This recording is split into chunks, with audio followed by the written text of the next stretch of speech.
my next anime review, I am doing the first season of Made in Abyss. This series is done by Cinema Citrus, and it is rated TVMA.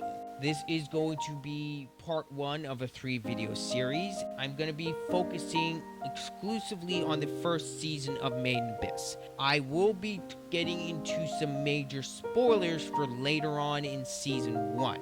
Made in Abyss has some of the best world building. Season 1 does a phenomenal job setting up this world, introducing you to the characters, showing you the dangers and horrors that await anyone who is brave enough to go into the abyss. The characters as well, Riko, Reg, Nanachi, and of course all the side characters. This first season has a fantastic cast. After rewatching season 1, I can understand people's complaints with season 1, especially when it comes to Riko. For me, I look at it as Riko in the show is 12 years old. And there are a few instances where Riko doesn't have any clothing. Now, before you screech at me, writer, why is she not wearing any clothing? Now, there is proper context for that. The first instance of this is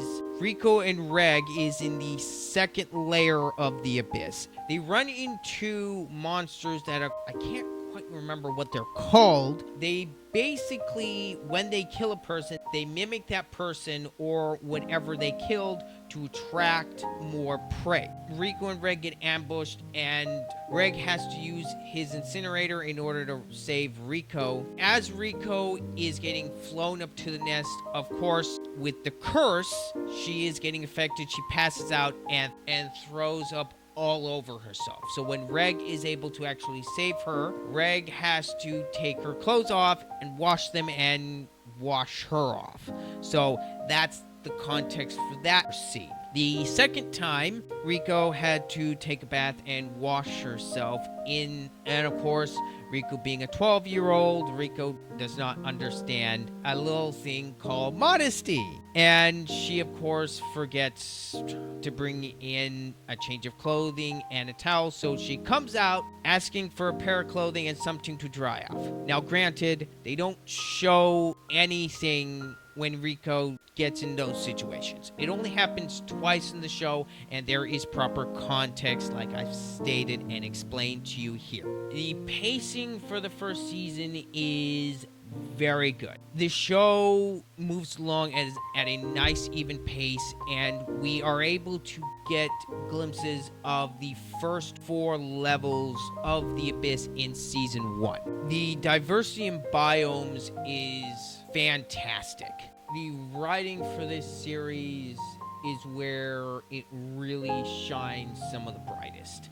This show is able to take some very dark elements and mix them well with some light-hearted moments to counteract the darker themes and scenes within this show. I will be now talking about major spoilers towards the end of the first season.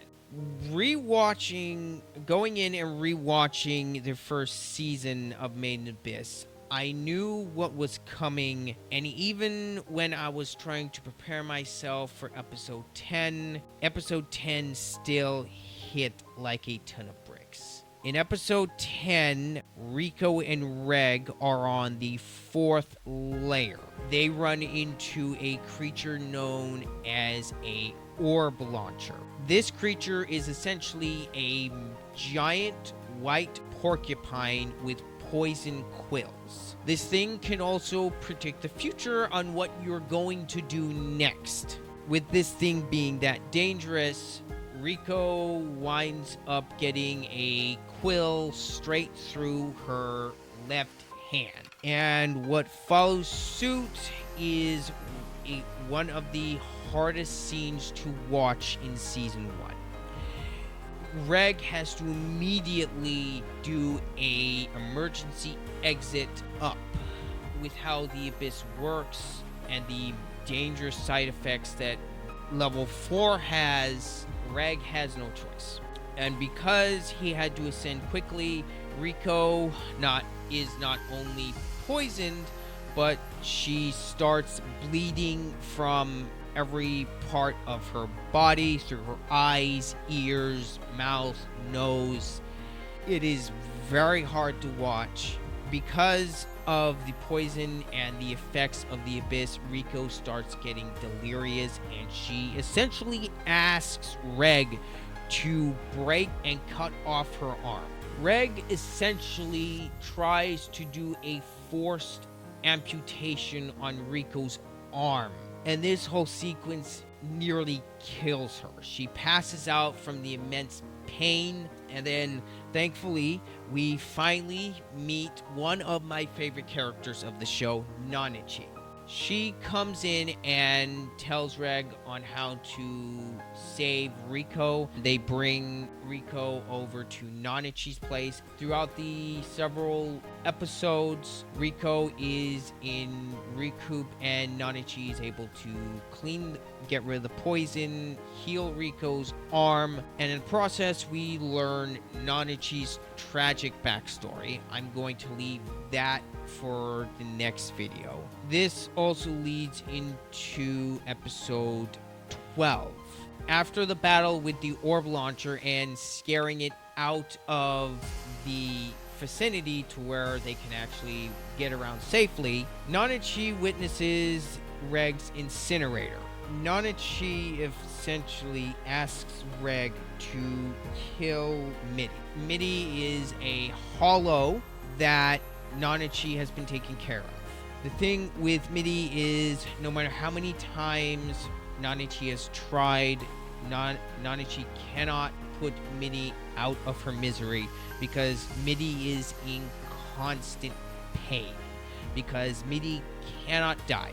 She is constantly, even within a speck of blood, Midi will regenerate. Nanichi wants to put her to rest, and the only way to do that is through Reg's incinerator. And the scene that follows suit with Reg blasting and putting Midi to rest was another very gut-wrenching scene to watch. We also come to find out, because Nanichi has been going to all these great lengths to put Midi out of commission, Nanichi also had to kill other cave divers because she was trying to find a way to kill Midi. And that, just the whole backstory with Nanichi is just, it's heartbreaking, and it adds to just how good this show is.